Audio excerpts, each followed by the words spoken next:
Kenapa kita harus ambil bibitnya? Udah gitu pakai kuota ekspor lagi.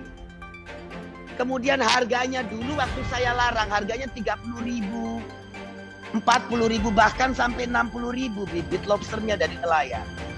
Sekarang setelah dilegalkan, diatur dengan kuota, nelayan cuma dapat 7.000, 15.000. Nanti sama seperti bawang putih, seperti beras, petani mau jual murah, tapi kita harus impor. Nah, ketahanan pangan tidak ada lagi. Jadi itulah pola pikir dan dasar saya waktu menjadi menteri. Saya punya amanah, saya lakukan itu. Saya memikirkan meninggalkan legacy untuk melindungi para nelayan. Pak, tanggapan terkait Menteri KKP yang ditangkap KPK? Ya, tentunya kita menghormati proses hukum yang tengah berjalan di KPK. Kita menghormati. Dan saya percaya KPK bekerja transparan, terbuka, profesional. Pemerintah konsisten mendukung upaya pencegahan dan pemberantasan korupsi. Saya mohon maaf kepada ibu saya, yang saya yakin hari ini nonton di TV. Saya mohon dalam usianya yang sudah sepuh ini, beliau tetap kuat. Saya masih kuat dan saya akan bertanggung jawab terhadap apa yang menjadi yang terjadi. Kemudian saya juga mohon maaf kepada seluruh masyarakat Indonesia, khususnya masyarakat kelautan dan perikanan, yang mungkin banyak yang terhianati, seolah-olah saya pencitraan di depan umum. Itu tidak, itu semangat. Ini adalah kecelakaan yang terjadi dan saya bertanggung jawab terhadap ini semua. Saya tidak lari dan saya akan beberkan apa yang menjadi yang saya lakukan. Dan ini tanggung jawab penuh saya kepada dunia dan akhirat. KPK kembali menerima informasi adanya transaksi pada rekening bank yang diduga sebagai penampung dana dari beberapa pihak yang sedang dipergunakan bagi kepentingan penyelenggara negara untuk pembelian sejumlah barang di luar wilayah Indonesia. Selanjutnya pada hari Selasa tanggal 24 November 2020, tim KPK bergerak dan membagi menjadi beberapa tim di area Bandara Soekarno-Hatta, Jakarta, Tangerang, Depok, dan Bekasi untuk menindaklanjuti adanya informasi dimaksud. Yang kita tenggelamin tuh kapal pencuri ikan. Kalian mau investasi atau mau nyolong? Kan begitu toh. Jadi aneh kalau ada ekonom-ekonom atau pejabat-pejabat yang bicara, ya gara-gara penenggelaman kapal investor takut untuk investasi perikanan di Indonesia. Kalau kalian datang, kan memang presiden dengan Perpres 44 tidak boleh nangkep ikan. Kalian mau investasi, bikin pabrik, beli, bikin pasar. Pasar ikan boleh, budidaya boleh. Nangkep ikan itu urusan orang kita. Masa nangkep ikan saja harus orang asing? Memangnya kita nggak mampu apa? Mungkin 7 ribuan kapal-kapal ilegal fishing yang dari asing, semuanya sekarang udah nggak berani mendekat mencuri ikan di negara kita. Karena apa? Karena kalau berani nyuri ikan betul-betul ditenggelamkan oleh Bu Susi. Sudah ada 317 kapal yang ditenggelamkan oleh Bu Susi. Meskipun Bu Susi itu perempuan, tapi serem. Takut semuanya sama Bu Susi. Menteri KKP yang ditangkap, tapi Bu Susi yang viral. Kalau saya viral, sudah sering Bang Don. Netizen tuh kan nakal-nakal. Ada Susi ngupil di DPR, fotonya ke mana-mana. Coba ada gambar ketika Ibu bicara soal benur. Nah, itu yang soal video budidaya. lama sebagai Itu pejabat. betul. Waktu itu saya keluarkan banyak tentang. Kemudian menari-nari di atas kapal atau di sebuah rooftop itu? Itu di kapal di Pelni. Waktu itu acara retreat. Kakinya yang taruh keluar mobil itu di mana itu? Oh, itu sebetulnya foto tahun 2007 itu.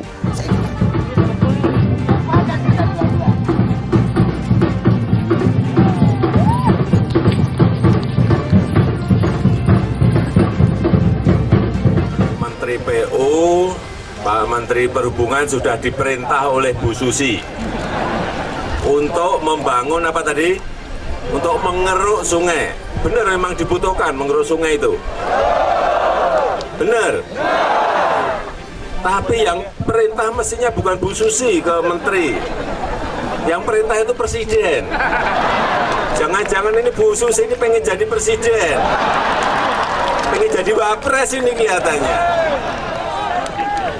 Silakan coba salah satu nelayan maju. Saya pengen ngerti kenapa ini harus dikeruk sungainya. Sebelum lanjut videonya, jangan lupa like video ini dan subscribe channel ini, serta nyalakan lonceng notifikasinya untuk mendapatkan fakta harian terbaru dari kami selanjutnya. Terima kasih. Soal ekspor benur ini, kira-kira sepengalaman Ibu? Saya tidak mau spekulasi. Ya, tetapi kira-kira titik-titiknya kan pasti punya pengalaman. Iya, tidak tahu Bang Don. Tidak mau tahu sekarang ini. Acara Susi Cek Ombak. Nanti Metro nggak jadi bayar saya, honornya dipotong. Tetap, itu aman. Gimana Bang Don ini? Tetapi apa tadi yang terpikir? Tidak ada, sama sekali tidak pikir apa-apa. Sama sekali tidak ada? Tidak ada pikiran apa-apa. Enggak, karena selama ini kan Ibu kelihatan bertentangan dengan kebijakan ekspor benur.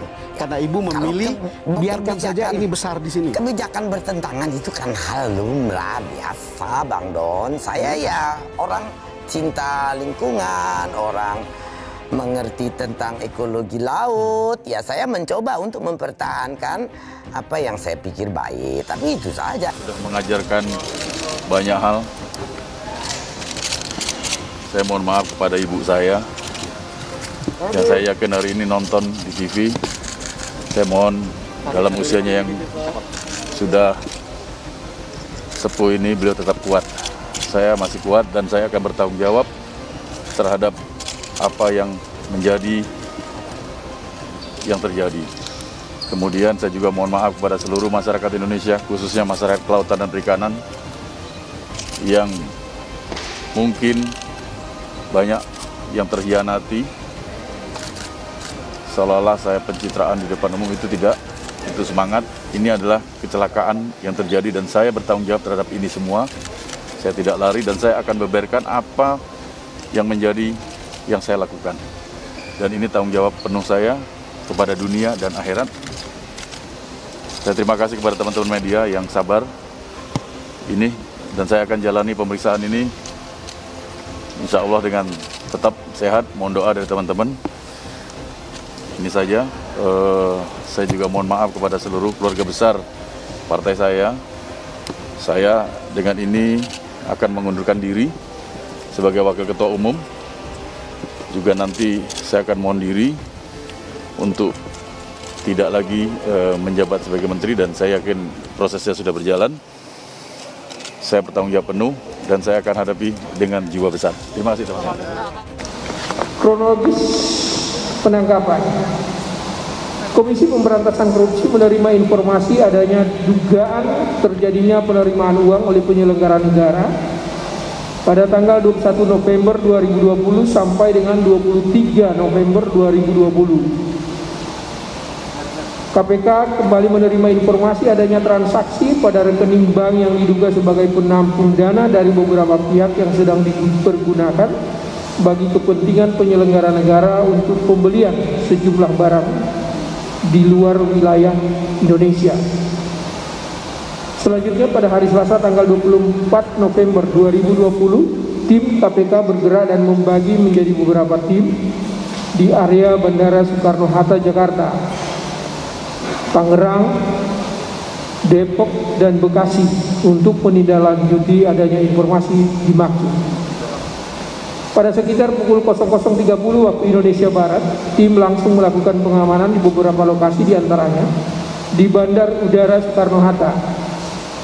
Masing-masing EP, IRW, SAF, ZN, YD, YN, DES, SMT di rumah masing-masing pihak, SJT, SWD, DP, DD, NT, CM, AF, SA, MY. Para pihak tersebut selanjutnya diamankan dan dibawa ke Gedung Merah Putih KPK untuk dilakukan pemeriksaan lebih lanjut. Dari hasil tangkap tangan tersebut ditemukan ATM BNI atas nama AF, tas LV, tas Hermes, baju Old Navy, jam Rolex, jam Jacob & Co, tas Cooper Tumi, dan tas Cooper LV. Konstruksi perkara diduga terjadi pada tanggal 14 Mei 2020, EP selaku Menteri Kelautan dan Perikanan menerbitkan surat keputusan nomor 53/Kepmen/KP 2020 tentang tim uji tuntas perizinan usaha perikanan budidaya lobster dengan menunjuk APS selaku staf khusus menteri juga selaku ketua pelaksana tim uji tuntas dan SAF selaku staf khusus menteri sekaligus menjabat selaku wakil ketua pelaksana tim uji tuntas. Salah satu tugas dari tim ini adalah memeriksa kelengkapan administrasi dokumen yang diajukan oleh calon eksportir benur. Selanjutnya, pada awal bulan Oktober 2020, SJT selaku Direktur PT DPP datang ke kantor KKP di lantai 16 dan bertemu dengan SAF. Dalam pertemuan tersebut diketahui bahwa yang melakukan ekspor benih lobster hanya dapat melalui forwarder PT ACK dengan biaya angkut Rp1.800 per ekor yang merupakan kesepakatan antara AM dengan APS dan SPD. Atas kegiatan ekspor benih lobster tersebut, PT DPP diduga melakukan transfer sejumlah uang ke rekening PT ACK dengan total sebesar Rp371.573.564. Selanjutnya PT DPP atas arahan EP melalui tim uji tuntas memperoleh penetapan kegiatan ekspor benih lobster benur dan telah melakukan sebanyak 10 kali pengiriman menggunakan perusahaan PT ACK. Berdasarkan data kepemilikan, pemegang PT ACK terdiri dari AMR dan ABT yang diduga merupakan nomine dari pihak EP serta YSA atas uang yang masuk ke rekening PT ACK yang diduga berasal dari beberapa perusahaan eksportir benih lobster tersebut. Selanjutnya ditarik dan masuk ke rekening AMR dan ABT masing-masing dengan total 9,8 miliar rupiah. Selanjutnya pada tanggal 5 November 2020 diduga terdapat transfer dari rekening ABT ke rekening salah satu bank atas nama AF sebesar 3,4 miliar yang diperuntukkan bagi keperluan EP, IRW, SAF, dan APM. Antara lain dipergunakan untuk belanja barang mewah oleh EP dan IRW di Honolulu, Amerika Serikat di tanggal 21 sampai dengan 23 November 2020. Sejumlah sekitar 750 juta diantaranya berupa jam tangan Rolex, tas Tumi, dan LV baju Old Navy. Di samping itu pada sekitar bulan Mei 2020 EP juga diduga menerima sejumlah uang sebesar 100.000 US dollar dari SJT melalui SAF dan AM. Selain itu SAF dan APM pada sekitar bulan Agustus 2020 menerima uang dengan total sebesar 436 juta dari AM. Soal kader kami yang menjadi Menteri KKP itu baru dari media massa, baik media cetak, online maupun televisi. Nah, untuk itu kami dari Partai Gerindra belum bisa berkomentar lebih jauh. Kami masih menunggu informasi yang valid dari KPK tentang itu, dan kami mohon rekan-rekan media bersabar dan untuk menunggu perkembangan lebih lanjut. Bang, terakhir komunikasi dengan Pak Menteri KKP kapan, Bang? Kalau saya sudah sebelum berangkat ke Amerika lah, 2 hari sebelum berangkat. Kapan itu, Bang? Mungkin 2 minggu yang lalu ya, atau 12 hari yang lalu, saya lupa. Apakah Pak Menteri menyampaikan agenda di Amerika kepada Enggak, dia cuma aja, bilang pamit aja mau ke Amerika. Ini kan kasusnya kan menyangkut diduganya karena benih lobster, tanggapan dari Gerindra bagaimana? Kita belum memberikan tanggapan, belum bisa menduga-duga sebelum mendapat keterangan resmi dari KPK. Demikian. Bang Dasko kan dari 30 mendapatkan izin ekspor Bandung itu beberapa di antaranya itu terafiliasi dengan kader Gerindra juga. Apakah Bang Dasko sejauh ini mengetahui sudah ada yang dipanggil kader lagi? Iya, saya belum tahu, orang kabarnya aja soal ini kita dengar dari media gitu. Bang, terakhir Bang, apakah Pak Prabowo sudah mengetahui bahwa Menteri PKP di... Iya, kami sudah melaporkan kepada Ketua Umum kami dan arahan dari Ketua Umum untuk menunggu perkembangan lebih lanjut informasi dari KPK.